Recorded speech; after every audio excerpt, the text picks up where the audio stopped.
વાવથરાથી સમાચાર આજે દિયોદર તાલુકા પંચાયતના પ્રમુખ અને ઉપપ્રમુખની ચૂંટણી છે। પ્રમુખ ઉપપ્રમુખના પદ માટે કોંગ્રેસ ભાજપ આમને સામને છે। 22 બેઠકમાંથી 12 કોંગ્રેસની અને 10 ભાજપ પાસે છે। 25 મેના દિવસે વિવાદને કારણે મુલતવી રખાઈ હતી આ ચૂંટણી। તાલુકા પંચાયતના હોદ્દેદારોની ચૂંટણીને લઈને કલેક્ટરનું જાહેરનામાના કારણે 14 દિવસ 4થી વધારે લોકોનું ટોળું થવા પર પ્રતિબંધ મુકાયો છે।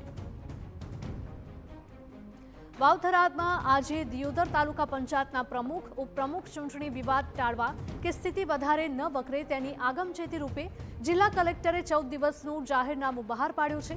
ઉપવાસ પર બેસવું, આંદોલન કરવા અને 4થી વધારે લોકોનું ટોળું થવા ઉપર પ્રતિબંધ મુકાયો છે।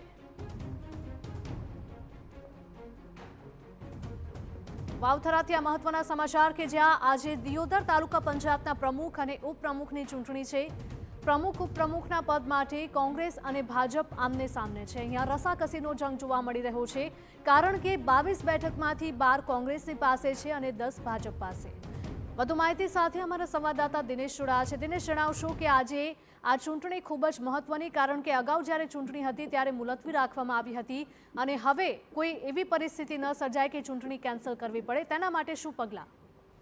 જે જણાવી દઈશ કે દિયોદર તાલુકા પંચાયતની ચૂંટણી ગત 25 તારીખે યોજવાની હતી। તે સમયે ચૂંટણીનો વિવાદ થતા રદ થઈ હતી અને આજે ચૂંટણી ફરી પ્રમુખ ને ઉપપ્રમુખ ચૂંટણી છે, તેને લઈને તંત્રએ તમામ પ્રકારની તૈયારીઓ કરી દીધી છે। કે બીજી તરફ જિલ્લા કલેક્ટર તરફથી જાહેરનામું પણ પાડવામાં આવે છે। લોકોના ટોળા થાય છે, ટોળા નુકસાન કરે છે। કે 25 તારીખે પણ આવી જ ઘટના બની હતી, ટોળાએ એસટીએફ પર હુમલો કર્યો હતો, તેને લઈને તંત્રએ તમામ પ્રકારની તૈયારીઓ કરી દીધી છે કે ચૂંટણી છે શાંતિપૂર્ણ યોજાય। પરંતુ હાલ વિવાદ ચાલી રહ્યો છે। ભાજપ અને કોંગ્રેસ બંને સત્તા મેળવવા માટે આમને સામને લડી લેવાના મૂડમાં છે, તેથી તંત્રએ તમામ પ્રકારની તૈયારીઓ કરી શાંતિપૂર્ણતા તેવી રીતે તૈયારીઓ। જી બિલકુલ, માહિતી બદલ આપનો આભાર દિનેશ।